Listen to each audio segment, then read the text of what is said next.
Yeah, good morning everyone. My name is Olatayo Amokade. As you all know, Ijebu from Ilishaga, Kanowo.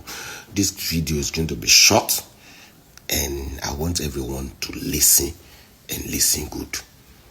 Surely, má bá anybody jà o. Gbogbo anybody tó bá ti bájà, gbìyànjú kó parí ìjà pẹ̀lú lágbájá àti Tàbẹ̀dù. Bó tilẹ̀ wọ́n kó bá wọn jà tó.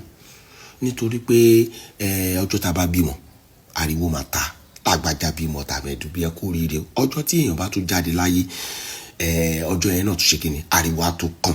Tó bá tún wá jẹ́ ẹni tó súnmọ́ yàn, ẹni tí èèyàn close mọ́, má bá lágbájá jà, má bá anybody jà. Ẹni tó bá jà, tẹ́ bá gbìyànjú tẹ́ bá parí ẹ̀, ẹ rí parí. Tẹ́ bá dẹ̀ parí ẹ̀, ìyẹn ò rí sọ wípé kẹ́ má ríra àbí kẹ́ ríra kẹ́ má kíra. Gbogbo anybody tó bá ní fídíò àbí picture anybody lọ́wọ́, no matter tí wọ́n bá celebrate ẹ àbí wọ́n celebrate ẹ, má bínú sí anybody nítorí pé ilé ayé ìyá wa máa yìí lọ ní. Àwa tá à ń sọ̀rọ̀ yìí náà, a máa dàgbà, a máa darúgbó, a máa lọ́njọ́ kan. Àwọn tí wọ́n ń wò wípé kí ló ṣe jẹ́ jíbọ̀ òun nìkan, àtàwọn tí wọ́n fẹ́ fi fídíò ní views, àtàwọn tí wọ́n fẹ́ fi picture ní, tí wọ́n fẹ́ fi ní likes, tí wọ́n fẹ́ fi ní comment lórí page wọn, kì í ṣe pé àwọn náà máa fi ayé sílẹ̀. Ilé ayé tó kéré jù, ó simple.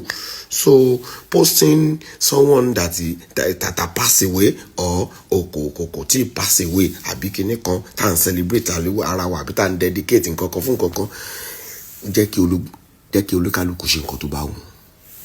Jẹ́ kí olúkálùkù fi nǹkan kó fi page ẹ̀ ṣe nǹkan tó bá wù. Àtàwọn bloggers o tó fẹ́ fi lágbájá ní views, àtàwọn kíní kan tó fẹ́ fi wò pé jẹ́ kí n fi ní comment tó pọ̀, page mi làwọn èèyàn wá wò pé ìyá ó máa ti lọ o. Gbogbo wa la máa drop phone yẹn, la máa drop aṣọ yẹn, la máa drop bàtà gbogbo nǹkan tá ní la máa drop. Glory be to Almighty God. Yeah, a quick one. Ẹ jọ̀ọ́, ìwọ tó mọ̀ pé èmi àti ẹ, we've been on set. I'm talking about movie set. Àtijọ́ art. I'm talking about gbogbo àwa tó jẹ́ film producer pátápátá.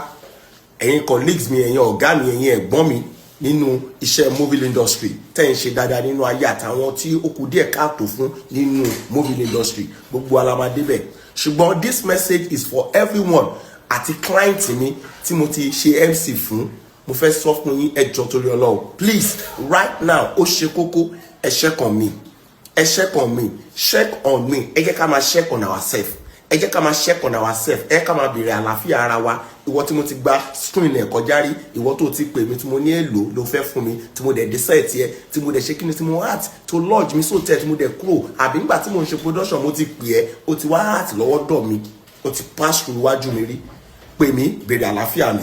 Ẹ jẹ́ ká máa check on. Tó ẹ̀yin èèyàn wa, ẹ máa ti gbọ́ àwọn ọ̀rọ̀ yìí tí òṣèrékùnrin tí ó wà nínú fídíò tí wọ́n mọ̀ sí Ìjẹ̀bú tí ó sọ nínú fídíò tí ẹ ṣẹ̀wò tán yìí. Ẹ ti gbọ́ àwọn àmọ̀ràn tí ó gbà, sí ti gbọ́ bí ó ṣe wàásù fún àwọn kọ̀ọ̀kan náà yìí tí wọ́n bára wọn jà nínú Yorùbá movie industry lórí òṣèrébìnrin yìí tí wọ́n ṣẹ̀ṣẹ̀ sọnù sí ọwọ́ ikú láìpẹ́ yìí, Ọ̀wẹ̀ Adémọ́lá. Ẹ ti gbọ́ ọ̀rọ̀ arákùnrin yìí o, ẹ̀yin èèyàn wa. Ẹ jẹ́ ká máa ṣe kíni, check on ourselves. God bless you all. God bless everybody. Ọdún ayọ̀ lèmi àti ẹjọ́ máa ṣe.